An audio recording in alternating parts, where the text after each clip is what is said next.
5월은 가정의 달입니다. 그래서 가정생활에 대한 여러 가지 조사들이 나오고 있는데 오늘은 보니까 40세 이상 국민들이 돌봄에 대해서 노후 간병에 대해서 어떻게 인식하는지 그런 조사가 나왔습니다.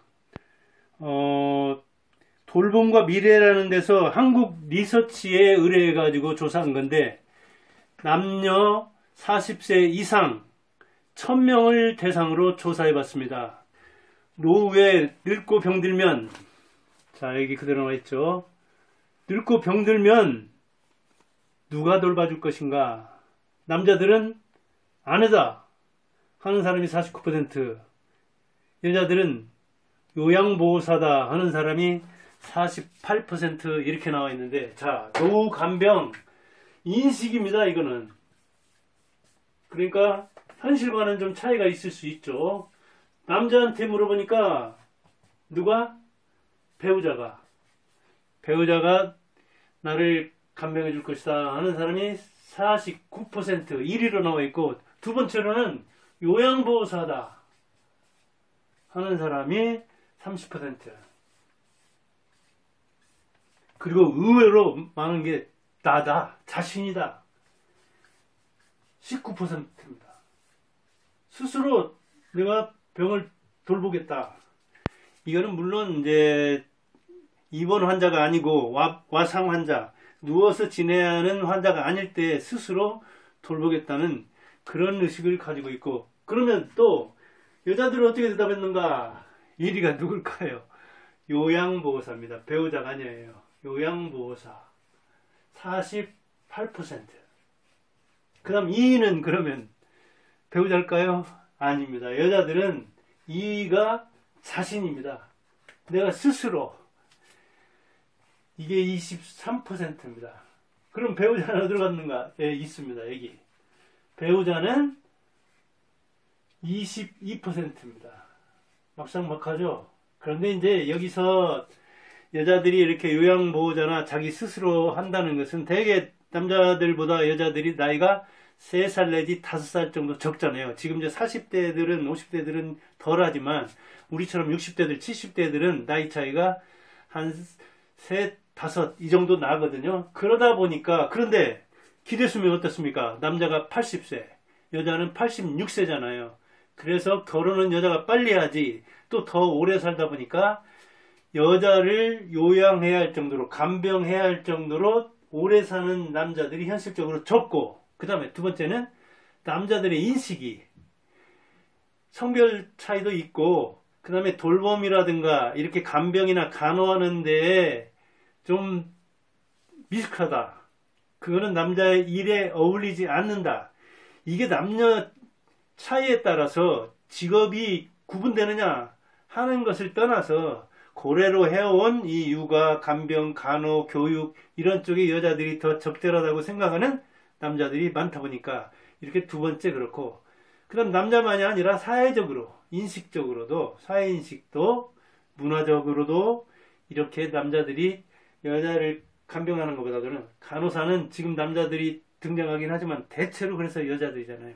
이런 것 때문에, 그런 그 수명 문제, 그 다음에 사회인식, 문화적인 인식 이런 것 때문에 요양보호사나 여자들은 스스로가 배우자보다 더 많은 거예요. 그리고 현실은 이 인식보다도 더욱더 그래요. 저도 병원에 어머니 입원 한 3개월 하면서 요양 그 병원에도 꽤 있으면서 보니까 아내를 간병하는 남자들은 잘 하지도 못하고 드물어요. 하다가 병나요, 오히려. 물론 여자들이 남편을 간병하는 경우는 많아요. 그러니까 현실적으로는 이보다도 더 차이가 날 수가 있습니다. 그러면 남녀가 역시 가장 많이 요구하는 건 뭐예요? 요양보호사죠. 그리고 현실적으로 그래요. 지금 이 평균 보면은 약 40% 정도가 요양보호사에게 내 간병을 맡기겠다, 노후 간병을 맡기겠다 하는 사람이 가장 많고, 그 다음에 현실적으로도 그렇게 돌아가고 있죠. 그런데 의외로 많은 게 자가 간병이에요. 나 스스로 간병하겠다. 자기 간병. 스스로 간병을 하겠다 하는 사람이 의외로 많아. 입원 환자가 아닐 정도에는. 그런데 여기에서도 남녀 차이가 있어요. 실제는 어떠냐, 인식은. 그런데 실제도 여자들은 스스로 자기 간병을 하는 측면이 있어요. 남자들보다. 왜? 병도 그렇지만 의식주에서 여자가 더 강하기 때문에 그래요. 저도 지금 어머니도 80대 후반, 장모님 80대 후반, 장인어른 90대 초반. 전부 다 병원에 이렇게 가서 뭔가 진찰하고 병원에 오래 있어야 되고 여기저기 옮겨 다녀야 되고 이럴 때는 누가 태워가고 보호자가 따라가야 돼요. 혼자 다니기 힘들거든요. 그러나 집에 있을 때 스스로 간병은 하죠. 다 그래요, 지금. 셋 다. 그런데 정말 저는 왔다면은 대개는 질병 때문이기 때문에 바쁘죠. 한 사람이 저보다 더 바쁜데 부모 다 살아 계시니까. 저는 이제 동생이 같이 시골에 있고 그다음에 어머니만 살아 계시니까. 그런데 그럼 남자의 경우에는 뭐가 이렇게 취약해서 잘못하느냐? 남자들이 대개 돌봄 서비스를 받는 입장이었기 때문에 그런 거예요. 가정에서 의식주 문제도. 그러니까 남자가 스스로 간병을 한다고 인식은 이러지만 스스로 잘 못하거든요. 그래서 현실적으로 남자가 배우자, 아내를 사별하고 살아있을 때는 금방 적응 잘 못해가지고 또 먹고 사는 게 시원찮아가지고 스스로 간병하는 게 시원찮아가지고 금방 뭐랄까 건강이 확 악화되는 경우를 많이 봐요. 주변에서도 그래요. 대체로는 남자가 먼저 떠나지만 남자가 오래 사는 경우도 그러더라고요. 동네에서 봐도 그러고 주변 친인척을 봐도 그래요. 그만큼 남자들이 스스로 자기를 간병하기는커녕 스스로 일상생활을 영위하는 것도 미숙하다는 이야기예요. 그러면 인식과 생각만 변해서는 안 돼요. 행동이 변해야 돼요. 일상생활을. 좀 불편해도 지속 가능해야 돼요. 저도 지금 장인 장모 사는 거 보세요. 이 장모님 날마다 뭔가 찌개를 끓여야 되고 끼니마다 뭔가 국이 있어야 하니까 이 식생활만 해도 보통 힘든 게 아니에요. 돈도 돈이지만 자식들이 이 먹거리는 대준다, 용돈을 준다고는 해도 생각을 해보세요. 날마다 찌개 먹고 끼니마다 뭔가 국인가 있어야 되고. 근데 저도 나이 먹으니까 아침에랑 국에다 이렇게 말아 먹어야지 뭔가 찌개가 있어야 부드럽지. 정말 반찬으로만 먹으면 좀 팍팍한 측면이 있더라고요. 그리고 이 소화가 잘 되려면은 뭔가 끓인 거, 푹 익은 거 이런 거 해야 되는 측면이 있더라고요. 그러나 끼니마다 새밥해야 되고 끼니마다 국이 있어야 되고 끼니마다 찌개 있어야 한다면은 이걸 해대는 게 보통 어려운 게 아니죠. 근데 남자가 그런 또 대접을 받다가 혼자 남았는데 자기가 그런 일상을 영위해간다? 할 수 없죠. 어떻게 합니까? 날마다 사먹는 것도 한계가 있지. 도시 살면은 반찬 같은 거, 찌개 같은 거 사먹을 수는 있죠. 그런데 돈도 돈이고 날마다 어떻게 그걸 합니까? 그러니까 좀 불편해도 지속 가능하게 해야 돼요. 밥도 어찌 보면 해서 봄밥통에 넣어서 좀 며칠 먹으면 어떻습니까? 일주일에 2번 해서 먹는다든가 이래야 되지. 하루에 한 번씩 밥을 해야 한다든가 이것저것 그런 생활을 자기 스스로 하는 것이 아내가 없으면 남자들은 그냥 금방 느낄 겁니다. 얼마나 힘든가. 그리고 빈자리가 얼마나 큰가를. 근데 자기가 좀 불편하더라도 그런 옛날하고 생활을 바꾼다 하면은 스스로 생활을 끌어가면서 스스로 작은 병 같은 거는 간병을 하면서 살 수가 있죠. 고집을 안 해야 되죠. 그러니까 내가 옛날에 어떻게 먹었는데 지금 어떻게 이렇게 확 나빠진 상태로 먹느냐. 왜 못 먹어요? 바꿔야죠. 자기가 할 수 있는 정도로. 그렇게 인식을 변하고 행동을 바꿔야 돼요. 가공식품도 사먹고 반찬도 사먹고 찌개 한 거 몇 개씩 먹고 그런 적응력을 보여야 되지. 이게 적응력이 떨어지기 때문에 남자들이 되게 이제 남자들이 여자들보다 장수하지 못하는 이유가 뭐냐 이런저런 이야기를 하는데 우선 사별 후에 남자가 뒤에 남는다 하더라도 적응력이 급격히 떨어져서 체력과 건강이 급속히 나빠지는 것은 자기 스스로 혼자 사는 힘이 떨어지기 때문에 그런 거예요. 의식도 문제가 있고. 이렇게 희망과 현실은 다른데 제가 본 그 요양병원에서의 모습은 대개는 아내들이나 딸들이 와요. 그런데 저 같은 60대들은 자녀들이 100명 되잖아요. 근데 저도 그렇지만 제 그 6남매 형제들도 보면 거의 다 자식들 한둘 있거나 어쩌면 없는 경우도 있고 그러잖아요. 그런데 어떻게 자식들이 그럼 여기서 돌본다는 사람이 있냐? 자녀? 있어요. 자녀한테 기대하는 것은 여자는 자녀한테 6%, 여자들은 자녀한테 많이 베풀었기 때문에 그런지 욕을 많더라고요. 남자는 2%예요. 평균 4%예요. 자식한테는 간병을 자기보다도 훨씬 더 구하지 않아요.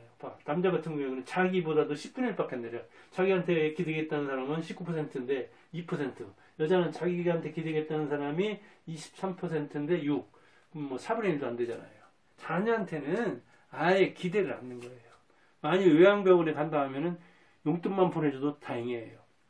요양병원도 가보니까 참 여러 가지 모습들하고 먹는 것도 거기서 이제 그 공동 배식을 하는 게 있지만 나머지 간식이라든가 마실 거라든가 이런 것들은 또 그 매점이 있어서 다 사 먹을 수 있잖아요. 그러면 이게 천차만별이 되는 거예요. 가격 차이도 크고 딱딱 배달해 주는 것도 있고 참. 그 다음에 그 여러 그 대중실에 있기도 하고 그 다음에 6인실에 있기도 하고 그 다음에 2인실에 있기도 하고 1인실에 있기도 하고 그 다음에 무슨 전문 그 요양병원도 있고 뭐 그러잖아요. 거기에 따라서 차이가 커요. 근데 차이가 큰데 만일 요양병원을 안 간다고 하는데 다른 사람하고는 같은 방 쓰는 걸 죽어라고 싫어하는데 가난하다. 그러면 1인실을 쓰기는 써야 하는데 이걸 어떻게 버팁니까? 그러면 자녀들이. 이를테면 한 달에 100만 원 든다. 자녀가 5이다. 딱 나누기 해가지고 20만 원씩 그렇게 줍니까? 그것만 또 가야 됩니까? 1인실에 있으면 또 다른 그래서 국가에서 이제 무슨 혜택을 받는다든가 어떻다든가 해가지고 자기 부담이 덜한 데도 있지만 자기 부담이 큰 데도 있고 그러거든요. 이게 요양병원들 진짜 천차만별이더라고요. 제가 두어 군데 이렇게 다녀보고 우선 우리 큰어머니도 이 요양병원에 그 다음에 첫 이모도 그러고 여기저기인데 나이가 나이인지라 요양병원에 이렇게 들어가는 경우를 많이 보잖아요. 그럼 거기에서도 이게 차이가 또 있더라니까요. 참 사람 사는 세상에 이 돈이 안 얽힌 데가 없고 아무튼 이렇게 나눠지지 않는 데가 없더라고요. 거기에서도 보면 대개 보면 남편들은 그 아내 간병 어쩌다 이렇게 문병이라도 와서 잘 못해요. 뭐 일 생기면 금방 간병인 부르고 간호사 부르지. 그 다음 더 문제는 뭐냐면 남편은 와가지고도 이 서먹서먹하고 뭔가 그 좀 이야기를 원활하게 못 끌어가요. 아내나 딸들이 오면 다르더라고요, 경우가. 그래서 참 이 남자들 뭔가 문제가 많구나. 스스로 그 간병할 줄도 모르고 이 간호할 줄도 모르고 대화할 줄도 모르고 그런 차원에서 노후 간병 스스로 하겠다는 사람이 꽤 많은데 제가 남자이다 보니까 남자일 경우에는 어떻게 해야 되느냐 생각 바꿔야 된다. 옛날에 그 대접받던 그 시절 그대로 살라고 했다면 안 된다. 확 바꿔서 불편해도 내 스스로 어느 정도 지속할 수 있게 그 다음에 식생활도 어찌 보면 딱 간소화도 하고 이를테면 반찬 가짓수 같은 것도 확 줄이고 한 번 먹던 거 여러 번 먹고 하루에 국이나 찌개 뭐 한 번씩만 먹어도 어떻습니까? 괜찮잖아요. 나머지 이렇게 국물 있는 것도 그 다른 것을 통해서 보충할 수도 있고 그러잖아요. 이렇게 바꿔서 자기가 꾸준히 해나갈 수 있게 해야지 그렇지 않고는 저도 60대 후반이다 보니까 오늘 이런 얘기를 해보고 가정의 달이니까 이런 이야기를 해봅니다. 간병 참 노후에 이거 큰일입니다. 정말 저도 뭐 아무튼 육남매 장남이다 보니까 뭐 여기저기 부모들 요양병원에 입원한 경우도 많이 보고 병원 뭐 어찌 보면 노인들은 일주일이 멀다 하고 뭔가 약을 타는 문제 때문에 아니면 뭔가 이렇게 그 혈압이라든가 이런데 문제가 생겨서 가끔 비상도 걸리고 그러잖아요. 그런데 혼자 남았을 때 스스로 간병하는, 눕기 전에는 그런 힘을 기르려면 남자는 우선 생각 바뀌고 옛날에 살던 것하고 다르게 살아야 된다. 배우자 있을 때하고 다르게 살아야 된다. 그런 이야기를 해봤습니다. 감사합니다.